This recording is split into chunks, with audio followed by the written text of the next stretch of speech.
એક છેલ્લો સવાલ ખાસ આપનું બહોળું મિત્ર વર્તુળ છે, ચાહક વર્ગ પણ આપણો એટલો છે.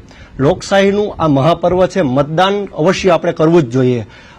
ન્યૂઝ કેપિટલ ચેનલ મારફત સમગ્ર ગુજરાતની જનતાને એક આપના તરફથી મતદાન માટેની અપીલ.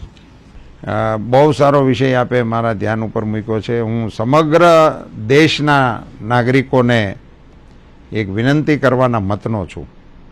પ્રધાનમંત્રી શ્રી નરેન્દ્રભાઈ મોદી સાહેબ વિકસિત ભારત બનાવવાના સંકલ્પ સાથે રાષ્ટ્રનીતિ કરી રહ્યા છે.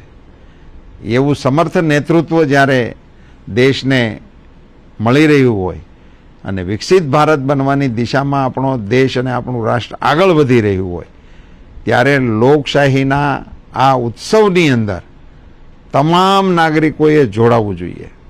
પ્રધાનમંત્રી શ્રી નરેન્દ્રભાઈ મોદી સાહેબે આ એમના ટેન્યોરના અંત ભાગમાં એમણે મૂકેલી ભારત સરકારની યોજનાઓને 100% સેચ્યુરેશન થાય, જેને મળવા પાત્ર હોય એ તમામને એના બેનિફિટ મળે એ પ્રકારનો એક કાર્યક્રમ કરીને વિકસિત ભારત યાત્રા આખા દેશની અંદર ચલાવી.